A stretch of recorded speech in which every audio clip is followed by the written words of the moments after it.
বুড়ো বয়সেও নিজের সপ্তম ব্যালন ডিওর জিততে যাচ্ছেন লিওনেল মেসি। মেসির জন্য একদিন কাটবে গোটা আমেরিকা। সংবাদ সম্মেলনে মেসির প্রশংসা করে একই বললেন পেপ গার্দিওলা। বিস্তারিত জানুন ভিডিও জুড়ে। গোল্ডেন বুট পুরস্কারটি যে কোনো খেলোয়াড়ের জন্য সম্মানজনক, তাই তো এবার বুড়ো বয়সে চমক দেখিয়ে নিজের সব জিততে পারেন লিওনেল মেসি। এখন পর্যন্ত মেজর লিগ সকার MLS-এ 11 ম্যাচ খেলে করেছেন 12 গোল, সেই সঙ্গে রয়েছে 13টি অ্যাসিস্ট। গোল স্কোরের তালিকা এবং অ্যাসিস্টের তালিকায় শীর্ষে আছেন এখনও মেসি। তালিকার 2-এ আছেন লুইস সুয়ারেজ, তিনি করেছেন 11টি গোল। তালিকার 3য় স্থানে আছেন ক্রিস্টিয়ানো রোনালদো, তার গোল সংখ্যা 11, অ্যাসিস্ট সংখ্যা 5। তবে মেসি যেখানে খেলেন সেখানে হিসাবের ওলটপালট হয়ে যায়, কারণ তার ড্রিবলিং এবং প্লেমেকিং অসাধারণ দেখার মতো।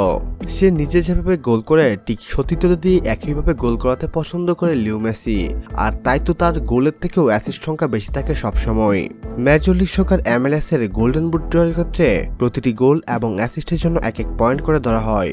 সেই ক্ষেত্রে সবার থেকে এগিয়ে আছেন লিও মেসি, যেখানে তার গোল অ্যাসিস্ট মিলিয়ে তার পয়েন্ট সংখ্যা দাঁড়ায় 25। তালিকার 2য় স্থানে থাকা লুইস সুয়ারেজের গোল অ্যাসিস্ট মিলিয়ে হয় 17টি, আর তার পয়েন্ট সংখ্যাও 17। এদিকে সংবাদ সম্মেলনে পেপ গার্দিওলা রীতিমতো প্রশংসা করেছেন মেসির। তিনি বলেন, মেসি যেভাবে আমেরিকাতে চমক দেখাচ্ছে, সত্যি গোটা আমেরিকা একদিন মেসির জন্য কাঁদবে, যেইভাবে বার্সেলোনার ভক্তরা কাঁদে মেসির জন্য। সম্মানিত ভিউয়ার্স, পেপ গার্দিওলার কথাগুলো নিয়ে যদি আপনার কোনো ব্যক্তিগত মন্তব্য থেকে থাকে তাহলে অবশ্যই আমাদের সঙ্গে শেয়ার করতে ভুলবেন না। পরবর্তী নিউজের আপডেট সবার আগে পেতে এখনই আমাদের চ্যানেলটি সাবস্ক্রাইব করুন।